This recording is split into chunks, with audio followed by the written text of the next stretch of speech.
صلو علی الحبیب صلی اللہ تعالی علی محمد صلی اللہ علیہ وسلم۔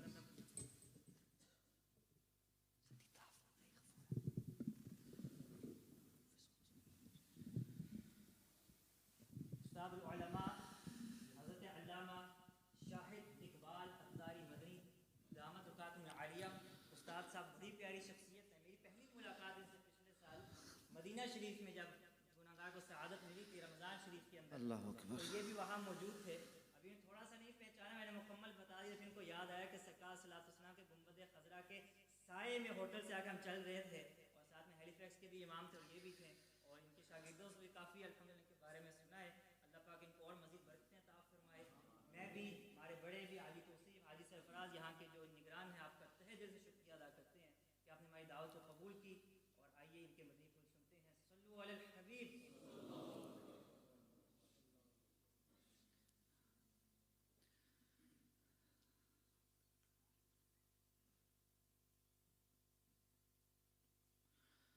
الحمد للہ رب العالمین،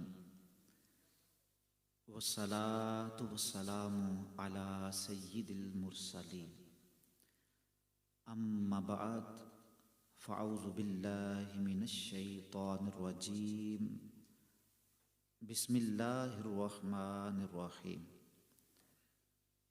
الصلاة والسلام علیک یا رسول اللہ وعلی آلک واصحابک یا حبیب اللہ۔ الصلاة والسلام علیک یا نبی اللہ وعلی آلک واصحابک یا نور اللہ۔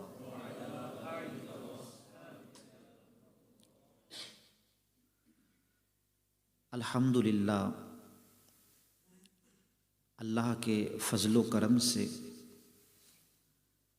اور آقا دو عالم جان دو عالم فخر دو عالم صلی اللہ علیہ وآلہ وسلم کی نظر عنایت سے آج ہم شہدائے کربلا کے سلسلے میں یہاں موجود ہیں۔ اللہ کریم ہماری حاضری کو اپنی بارگاہ میں شرف قبولیت عطا فرمائے۔ علماء کرام موجود ہیں،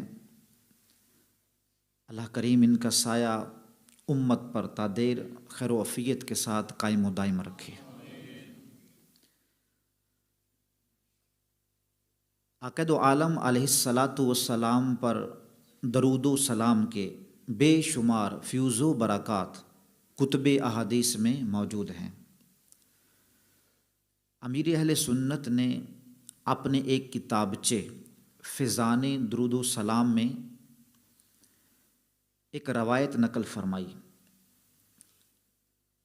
حضرت عبداللہ بن عمر رضی اللہ تعالی عنہما سے روایت ہے کہ قیامت کا دن ہوگا،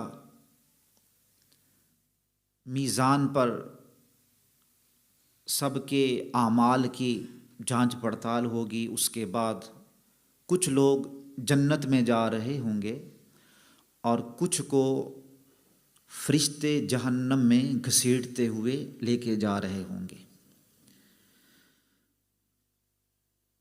اسی اثناء میں حضرت آدم علیہ السلام سبز حلہ پہنے دیکھیں گے کہ فرشتے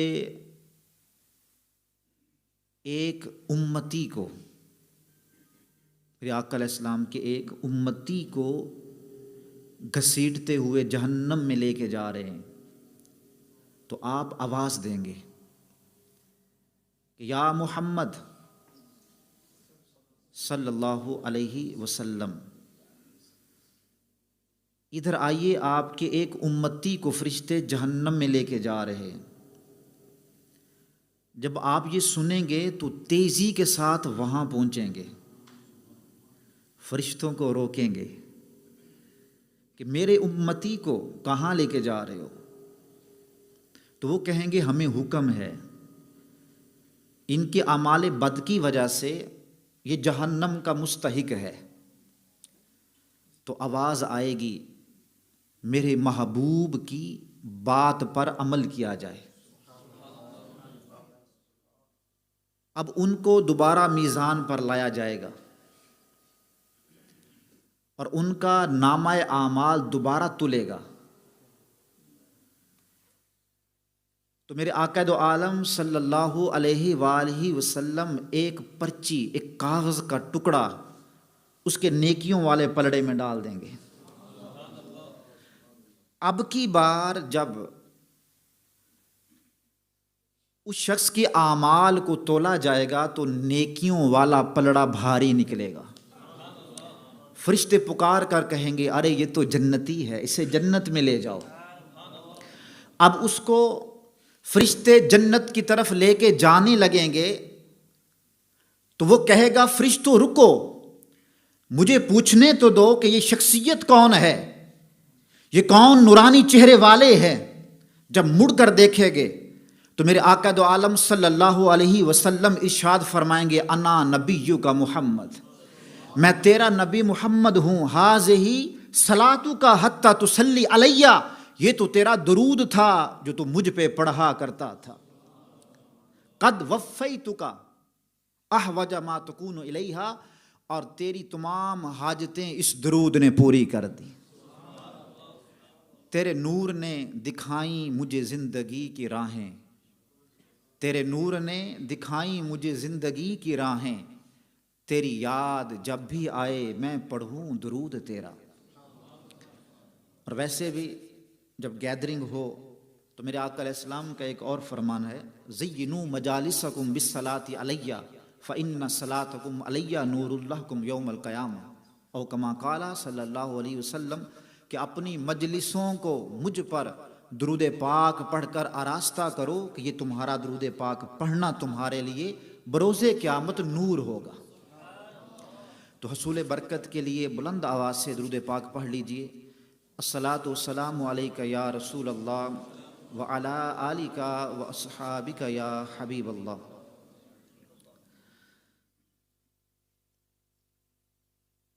فضائل اہل بیت اور سید الشہداء امام علی مقام امام حسین رضی اللہ تعالی عنہ کا ذکر خیر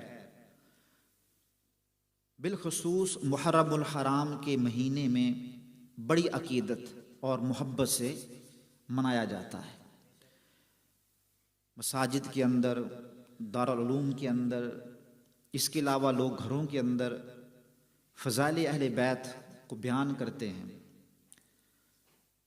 اور یہ بیان کرنا کیوں نہ ہو کہ جس طرح امام حسین امام علی مقام نے اس دین کے لیے اپنے خاندان کو قربان کیا اور ننھے علی اصغر رضی اللہ عنہ کو قربان کیا، اس کی مثال نہیں ملتی۔ اور آج یہ دین مہکتا ہوا، پھلتا پھولتا ہوا ہم کو ملا، یہ واقعی ان نفوس قدسیہ کی قربانیاں ہیں کہ جو دے گئے اور آج ہمیں گھر بیٹھے یہ دین ملا۔ اس انداز میں ہمیں تو کوئی قربانی دینی پڑی۔ تو اسی لیے اللہ مجدہ نے قرآن پاک کے اندر ارشاد فرمایا قُلْ لَا أَسْأَلُكُمْ عَلَيْهِ أَجْرًا إِلَّا الْمَوَدَّةَ فِي الْقُرْبَى، اے محبوب آپ اپنی امت کو کہہ دیں کہ تم سے اس پر کوئی اجر نہیں مانگا جاتا، کوئی سوال نہیں ہے، إِلَّا الْمَوَدَّةَ فِي الْقُرْبَى، مگر تیرے جو قرابت دار ہیں ان کی مودت کا سوال کیا جاتا ہے۔ پہلے انبیاء کرام علیہ السلام بھی آئے۔ حضرت نوح علیہ السلام نے 950 سال قوم کو تبلیغ کی اور چند لوگ نے اسلام قبول کیا، اور انہوں نے آ کے یہ عرض کی کہ اے اللہ کے پیغمبر، ہم گمراہی میں تھے، آپ نے ہمیں حق سے ملا دیا، توحید ہمیں مل گئی، ہم نے اپنے رب کو پہچان لیا، اس کے بدلے میں اگر مال و دولت چاہیے تو ہم آپ کے قدموں پر قربان کر دیں، کچھ اور اس کا بدلہ چاہیے تو ہم آپ کو دے دیں۔ تو اللہ تعالیٰ کی طرف سے وحی آئی کہ اے نوح اپنی قوم کو کہہ دو کہ ان سے کوئی بدلہ نہیں چاہیے، میرا بدلہ میرا رب دے گا۔ حضرت ہود علیہ السلام نے اپنی قوم کو تبلیغ کی، لوگ اسلام لے آئے، رب کو پہچان لیا، تو انہوں نے بھی آ کر کہا کہ اس دین کے بدلے میں جو دین ہمیں مل گیا، ہم نے اپنے رب کو پہچان لیا، اس دین کے بدلے میں مال و دولت کا ڈھیر لگا دیں، کچھ اور چاہیے تو عطا کر دیں۔ تو رب کائنات نے فرمایا یا قومی لا اسألکم علیہ اجرا ان اجری الا علی الذی فطرنی، کہ اے ہود علیہ السلام اپنی قوم کو کہہ دو کہ اے میری قوم، اس پر تم سے کوئی سوال نہیں کیا جاتا، میرا اجر نہیں ہے، ان اجریہ میرا اجر نہیں ہے مگر اس رب کے پاس جس نے مجھ کو پیدا کیا۔ لیکن جب باری آئی ودھا کے چہرے والے کی، جب باری آئی آمنہ کے لال کی، اور میرے آقا دو عالم صلی اللہ علیہ وآلہ وسلم نے یہ دین، یہ توحید اپنی امتیوں تک پہنچائی اور انہیں یہ دین ملا، گمراہی سے نکل کر حق کے راستے پر آ گئے، تو صحابہ کرام احمدوان نے عرض کیا یا رسول اللہ صلی اللہ علیہ وسلم، ہم گمراہی کے اندر تھے، ہم باطل راستے پر تھے، آپ نے ہمیں ہدایت کے راستے پہ چلا دیا، ہمیں حق سے ملا دیا، اس کے بدلے میں ہم کیا پیش کریں؟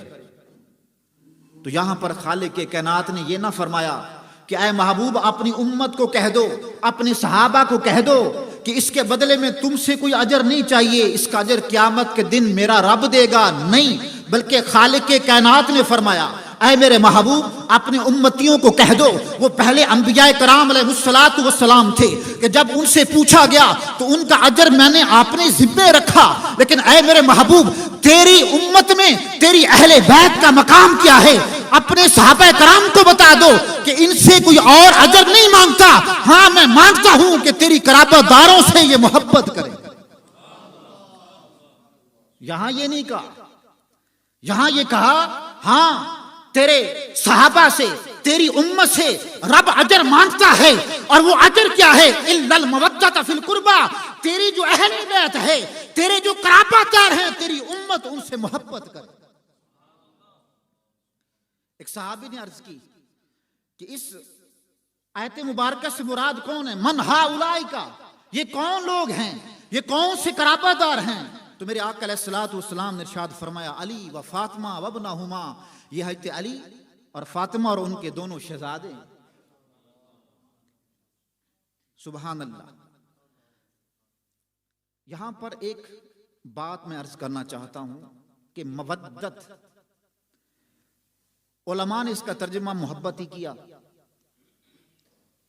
لیکن عربی کے اندر محبت کا لفظ بھی استعمال ہوا ہے، یہ کوئی غیر عربی نہیں ہے، اس کا مادہ بھی استعمال ہوا ہے، قل ان کنتم تحبون اللہ فاتبعونی یحببکم اللہ، یہاں پر اسی کے مصدر استعمال ہوئے، ورب استعمال ہوئے، تو محبت بھی عربی کا لفظ ہے، لیکن یہاں محبت نہیں بلکہ مودت بیان کیا گیا۔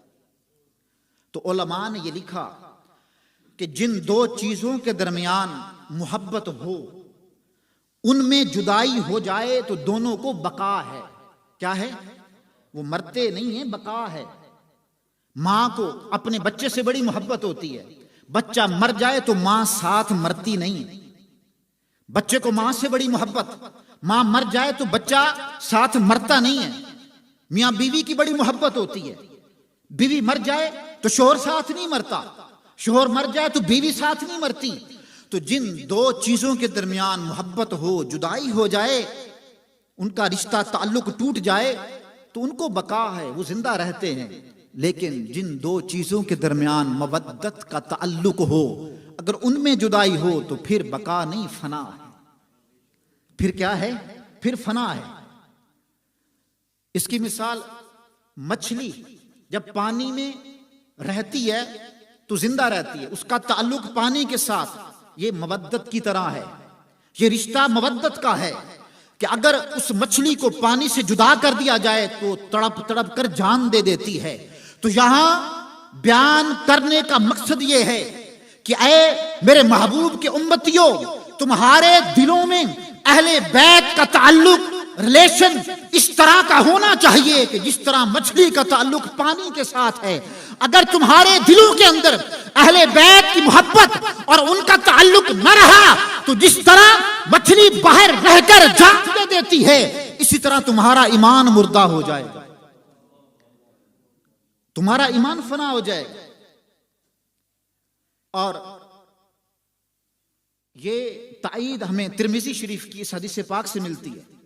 حضرت جابر بن عبداللہ رضی اللہ تعالیٰ عنہ سے روایت ہے کہ میرے آقا دو عالم صلی اللہ علیہ وآلہ وسلم نے ارشاد فرمایا، انی ترکت فیکم امرین ما اخذتم بہ لن تضلوا کتاب اللہ و اطرت اہل بیتی، کہ اے لوگوں میں تمہارے اندر دو چیزیں چھوڑ کے جا رہا ہوں، اگر تم نے اس کو مضبوطی سے پکڑ لیا لن تضلوا، تمہارے اندر گمراہی نہیں آئے گی، گمراہی تمہارے اندر نہیں آئے گی. اور وہ دو چیزیں کون سی ہیں؟ فرمایا کتاب اللہ، ایک تو قرآن پاک ہے، اور دوسری چیز میرے اہل بیت کی محبت ہے. جو یہ کہتے ہیں قرآن پڑھ کر ہم کامیاب ہو جائیں گے، ارے جب تک اہل بیت کی محبت کو سینے میں سجا کر قرآن کو اس امام حسین کے نظریے پر نہیں پڑھو گے، یہ قرآن تمہیں کامیاب نہیں کرے. اللہ فرماتا ہے بہتوں کو یہ گمراہ کرتا ہے، بہتوں کو ہدایت دیتا. یہی وجہ ہے کہ اہل بیت کی محبت یہ ضروری ہے، ایمان کی نشانی ہے، کامیابی کی نشانی ہے. اگر کوئی چاہتا ہے کہ اسے رب کا قرب مل جائے، رب کی محبت مل جائے، آقا دو عالم علیہ الصلوۃ والسلام کا قرب مل جائے، ان کی محبت مل جائے، تو پھر اہل بیت کی محبت کو سینے میں سجانا ہوگا. میرے آقا علیہ الصلوۃ والسلام نے ارشاد فرمایا کہ فمن احبہما فقد احبانی، کہ جس نے حسن و حسین سے محبت کی اس نے مجھ سے محبت کی. ومن ابغضہما فقد ابغضنی، جنہوں نے ان دونوں سے عداوت رکھی، دشمنی رکھی، اس نے مجھ سے دشمنی کی. تو ارے ایمان کا معیار یہ ہے، میرے آقا علیہ السلام کے ساتھ محبت کا معیار یہ ہے کہ اہل بیت کی محبت کو سینے میں سجا لو، پھر آقا علیہ السلام کی محبت تمہیں خود مل جائے گی. اور یہ حسن و حسین کون ہے؟ میرے آقا دو عالم، جانے دو عالم، فخر دو عالم صلی اللہ علیہ وسلم نے ارشاد فرمایا، الحسن والحسین سیدا شباب اہل جنہ، یہ حسن و حسین جنت کے نوجوانوں کے سردار ہیں. یہ کوئی چھوٹا مقام نہیں ہے، یہ کوئی چھوٹی بات نہیں ہے، جنتی نوجوانوں کے سردار. یہ وہ امام حسن و حسین ہیں کہ جنت میں ان کو سرداری ملے گی. اور زبان کس کی؟ اللہ کے محبوب کی. میرے آقا علیہ الصلوۃ والسلام کی زبان سے یہ سرٹیفکیٹ جاری ہوا، یہ اعزاز جاری ہوا کہ جنتی نوجوانوں کے سردار ہیں. اور میرے آقا دو عالم صلی اللہ علیہ وآلہ وسلم کتنا محبت کرتے، کتنا پیار کرتے تھے ان دونوں شہزادوں سے کہ دونوں کندھوں پہ سوار جا رہے ہیں. کسی نے کہا نعم المرکب، کہ سواری کتنی پیاری ہے، کہ امام الانبیاء کے دوش مبارک، سواری کتنی پیاری ہے، سواری کتنی اچھی ہے. میرے آقا علیہ السلام نے مسکرا کے فرمایا نعم الراکب، دیکھو سوار کتنے پیارے ہیں. اللہ اکبر. یہ تھی ان کی شان، ان کی فضیلت، ان کا مقام. نعم الراکبہ، دونوں سوار کتنے پیارے ہیں. اللہ اکبر. اور میرے آقا علیہ الصلوۃ والسلام نے ارشاد فرمایا الحسن والحسین ریحانتا یا من الدنیا، یہ دنیا میں میرے دو پھول ہیں، دے آر مائی فلاورز.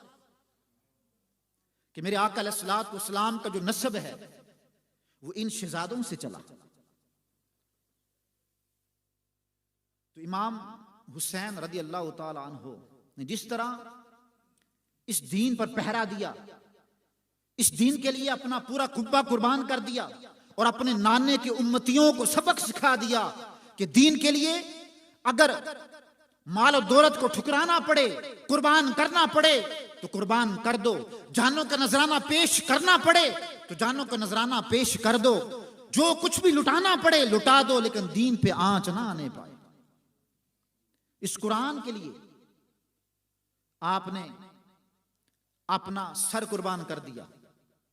اور اس لیے میرے آقا دو عالم علیہ الصلوۃ والسلام نے ارشاد فرمایا کہ حسین منی و انا من حسین، کہ حسین مجھ سے اور میں حسین سے. یہ حدیث پاک آپ نے سنی ہوگی. یہ بات تو سمجھ میں آتی ہے کہ بیٹا باپ سے ہوتا ہے، برانچ شاخ تنے سے نکلتی ہے، تنا جڑ سے بنتا ہے. حسین منی، حسین مجھ سے، یہ بات تو سمجھ میں آ گئی. لیکن میرے آقا علیہ السلام کا یہ کہنا کہ وَأَنَا مِنْ حسین، کہ میں حسین سے، کبھی سنا کہ بیٹا باپ سے ہوا؟ کبھی سنا کہ تنا شاخ سے نکل پڑا، یا جڑ جو ہے وہ شاخ سے نکل پڑی؟ میرے آقا علیہ السلام کا یہ فرمانا کہ میں حسین سے. تو علماء نے کہا یہ مراد ہو سکتی ہے کہ میرے آقا دو عالم صلی اللہ علیہ وآلہ وسلم کو اپنی حیات طیبہ میں جب ولادت کی خوشخبری ملی، امام حسین رضی اللہ تعالیٰ عنہ کی ولادت کی، تو آپ کو ساتھ یہ بھی بتایا گیا کہ آپ کی امتیوں میں کچھ لوگ ان کو شہید کر دیں گے. آپ تو سب کچھ جانتے تھے. تو علماء نے یہ لکھا کہ حسین منی، حسین مجھ سے، اما فاطمہ رضی اللہ تعالی عنہا کی گود سے لے کر مقام کربلا تک حسین مجھ سے. بات سمجھ آ رہی ہے؟ اما فاطمہ رضی اللہ تعالی عنہا کی گود سے لے کر مقام کربلا تک حسین مجھ سے، اور مقام کربلا سے قیامت تک میں حسین سے. کہ اگر اس رات، اس دن، اس دین پر یوں پہرا نہ دیتے، اپنے کنبے کو قربان نہ کرتے، جانوں کے نذرانہ پیش نہ کرتے، تو جس طرح آج دین پھلتا پھولتا مہکتا ہوا ہمارے سامنے ہے، یہ دین آج یوں نہ ہوتا. تو قیامت تک میں حسین سے.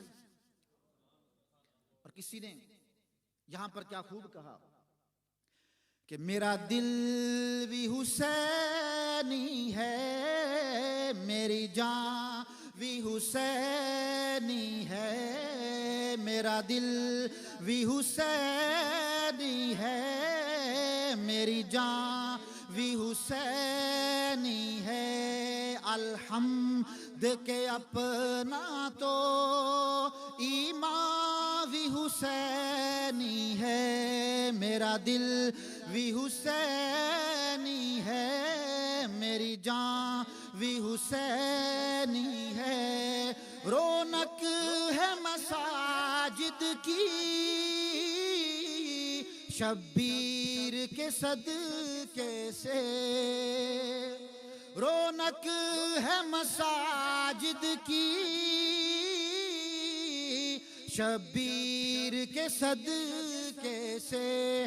منبر بھی حسینی ہے، آذان بھی حسینی ہے، منبر بھی حسینی ہے، آذان بھی حسینی ہے، میرا دل بھی حسینی ہے، میری جان بھی حسینی ہے.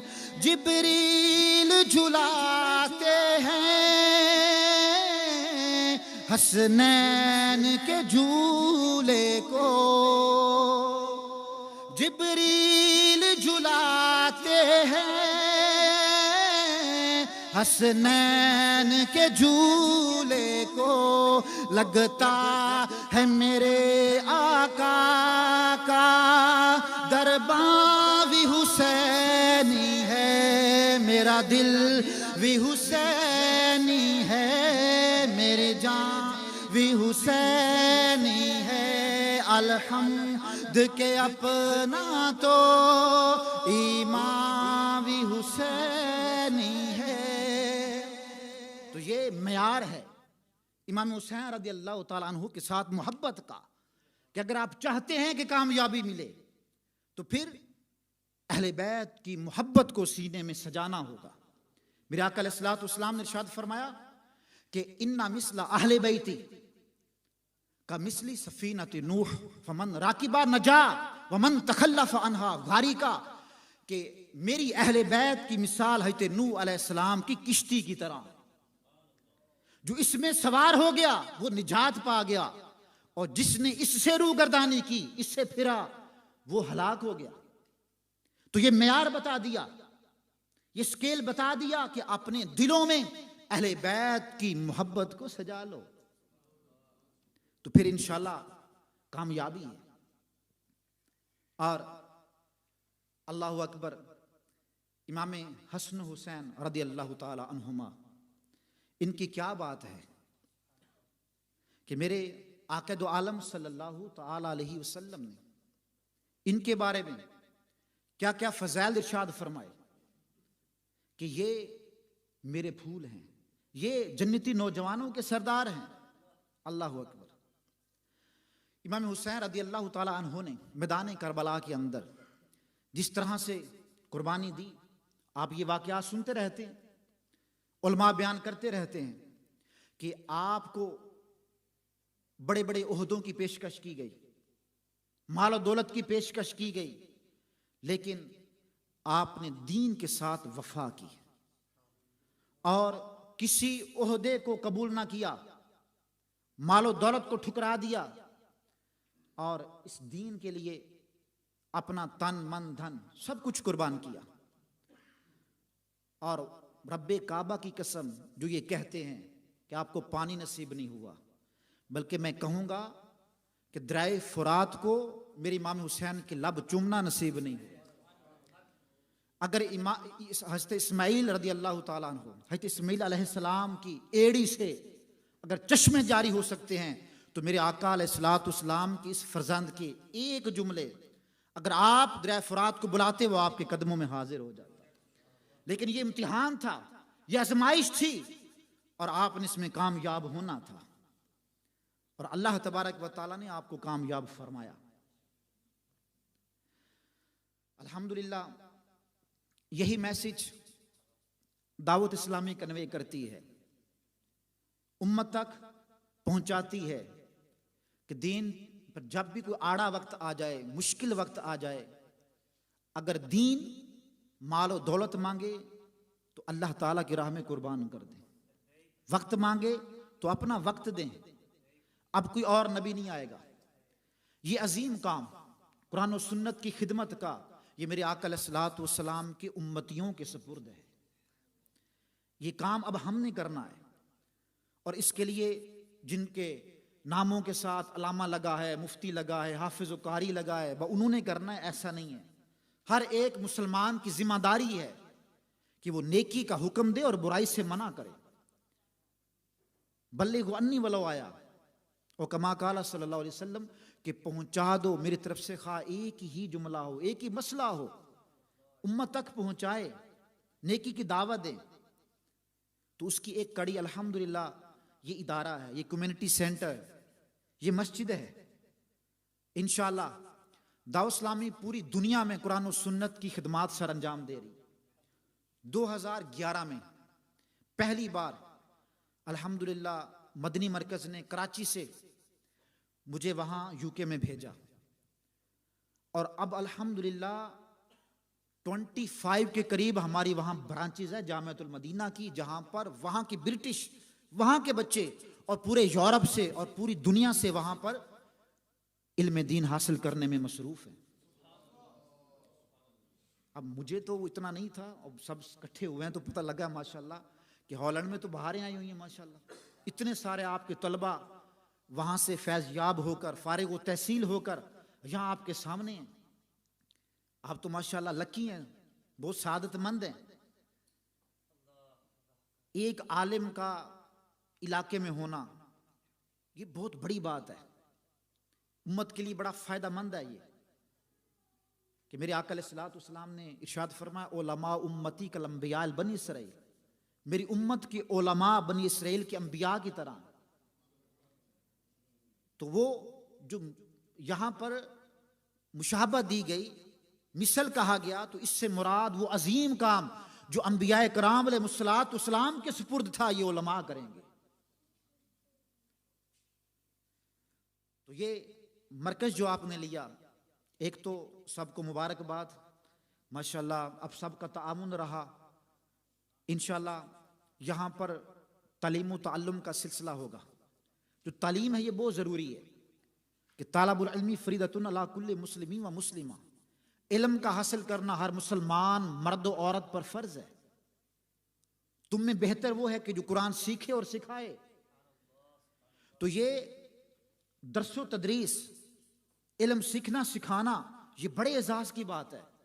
اور جن لوگوں نے ابتدا میں ہی اس کا حصہ لیا، اس کا پارٹ بنے، تو ان کے لیے صدقہ جاریہ ہے.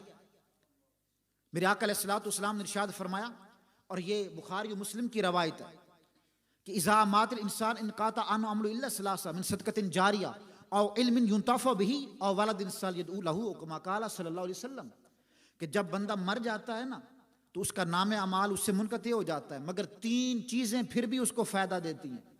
ان میں سے ایک صدقہ جاریہ. آپ نے کوئی مسجد بنا دی، کوئی مدرسہ بنا دیا، کوئی بھی فلاحی کام کیا، آپ قبر میں چلے بھی گئے، جب تک وہاں دین کا کام ہوتا رہے گا، لوگ قرآن پڑھیں گے، پڑھائیں گے، نمازیں پڑھیں گے، وہ ثواب آپ کو قبر میں منتقل ہوتا رہے گا.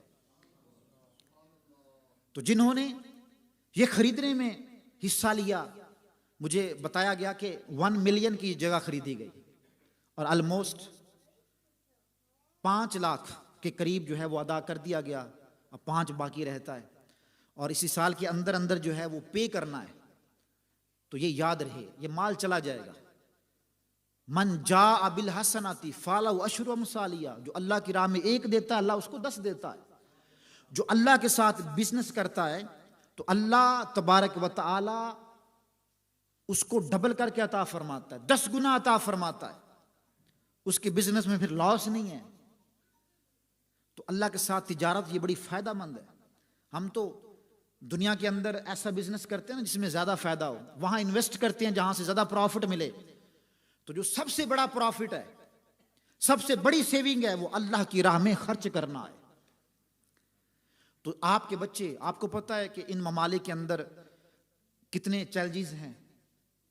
دہریت، بے دینی، لادینیت پھیل چکی ہے. اگر آپ چاہتے ہیں کہ آپ کے بچوں کا فیوچر محفوظ ہو تو ایسے ادارے بنائیں جہاں پر آپ کے بچوں کو قاری قرآن بنایا جائے، حافظ قرآن بنایا جائے، عالم دین بنایا جائے، مبلغ اسلام بنایا جائے. ایسے ادارے بنائیں.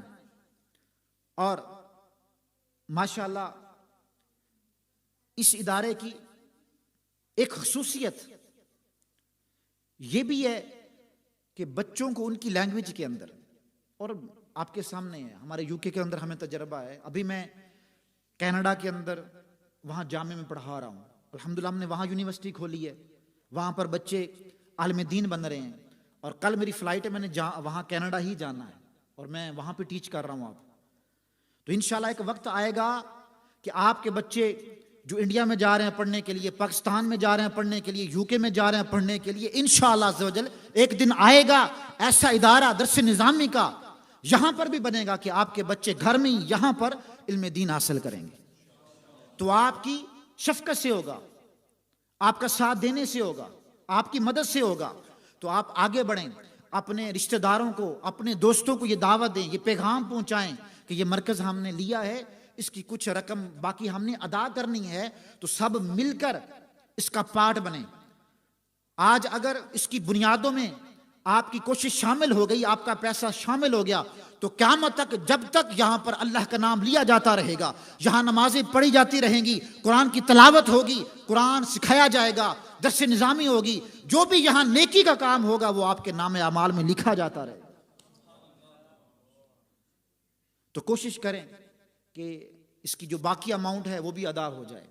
خود نہیں، خود تو آپ نے دینا ہی دینا ہے. 1 یونٹ جو ہے وہ $1000 کا ہے، یورو کا ہے. تو بلکہ اس سے زیادہ آپ کریں، اپنے رشتہ داروں سے یونٹ اکٹھا کر کے آپ جمع کروائیں، جو آپ کے جانے والے ہیں. دیکھیں ایسا نہیں ہے کہ یہ مرکز سرفراز بھائی کا ہے یا 1-2 اور اسلامی بھائیوں کا، یہ آپ سب کا مرکز ہے، یہ آپ سب کا ادارہ ہے. آپ کے بچے یہاں پڑھیں گے، عالم دین بنیں گے، تو سب کا ہوا. آپ کے سارے بچوں کو اس سے برکتیں ملیں گی. تو انشاءاللہ علماء کرام کی سرپرستی میں انشاءاللہ یہ فیضان جاری رہے گا، اور ایک وقت آئے گا کہ یہاں سے بچے جو ہے فارغ و تحصیل ہوں گے، کوئی حافظ قرآن ہوگا، کوئی قاری قرآن ہوگا، کوئی عالم دین کو مفتی اسلام ہوگا. تو آپ کی شفقت یہ رہنی چاہیے، دل کھول کر جذبے کے ساتھ استقامت کے ساتھ اس کا پارٹ بنیں، اور جو باقی رقم ادا کرنا رہتی ہے آپ اس کو پورا کریں. اللہ تعالیٰ سے دعا ہے کہ اللہ کریم ہمیں عمل